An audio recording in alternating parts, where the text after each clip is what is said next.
Pirmais solis, kas jums ir jāveic, tas ir reģistrācija. Reģistrācija, lai iegūtu savu klienta numuru šajā te mājaslapā, kura ir kā preces piegādātājs uz konkrētām valstīm.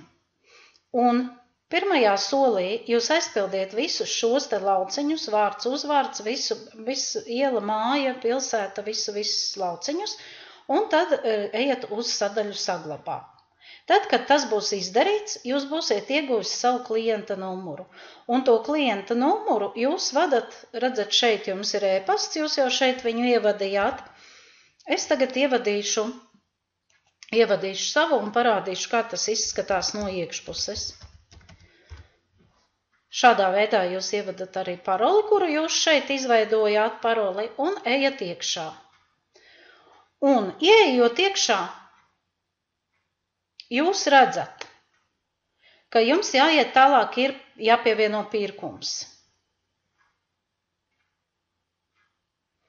Un šeit gan iesim soli pa solim, lai jūs saprastu, kādā veidā. Pirmais solis ir pirkuma veids, un jums uzreiz ir jāiet citā internetu veikalā. Tālāk ir pasūtījumu veids, klients pats. Un pārdevējs jums vienkārši jāieraksta ir LR. Groziņā arī neko vairāk jums nevajag, arī ierakstat LR. Un ejam uz otro soli, turpināt. Tagad te ir viss jau parādījies, jūs varat pārbaudīt, ja kaut kas, tad var iet atkal atpakaļ. Tagad preces apmaksas summa bankas rekvizīti. Jūs liksiet iekšā, ka tas ir ar LBSS starpniecību. Jo tāpēc, ka jūs šajā te mājaslapā, šajā te savā kontā iemaksāsiet naudu, cik maksā jūsu prece. Un tad, kad prece pienāks šajā noliktavā, tad šīs te uzņēmums par preci norēķināsies. Jūsu rēķinā būs konkrētā summa, kura jums ir jāieraksta. Pieņemsim 181 eiro. Jūs ierakstīsiet to summu, kura jums bija norādīta rēķinā. Ieliekam eiro. Un šeit jūs liekat skaidrā naudā kurjeram preces piegādes brīdī. Liekam iekšā punktiņu. Un tālāk mēs esam visus nosacījumus izpildījuši. Mēs ejam uz sadaļu apakšā, jūs tagad viņu neredzat, bet tā ir turpināt. Nākamais solis, kas jums ir jādara, te atkal parādās visa informācija. Ejat šeit caur LBSS Vācijā. Atkal liekam punktiņu. Un šeit arī neko citu nerakstam, kā tikai LR.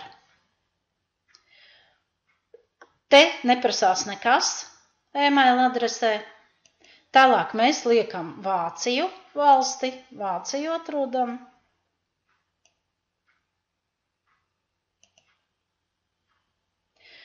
Šeit arī neprasās, jums ir jāizpild tikai tie lauciņi, kuriem ir zvaigznītes. Ejam atkal uz sadaļu turpināt. Un redzat šeit, šajā 4. solī. 4. solī jūs rakstat šādu informāciju. Es lūdzu preci pieņemt un ar DHL vai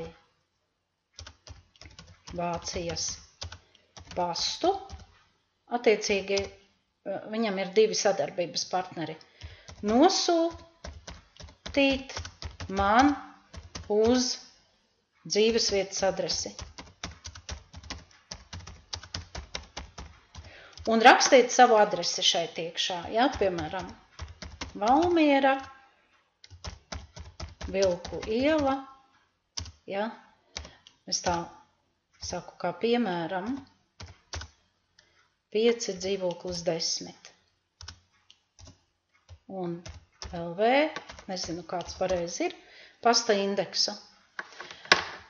Tas jums ir obligāti jāievada, lai jūs saņemtu savu preci mājās, jo pretējā gadījumā jums prece tiks nogādāta Rīgā noliktavā, un tad jums būs jābrauc pakaļ uz Rīgas noliktavu. Un šeit jāieliek ir atzīmīta piekrītu.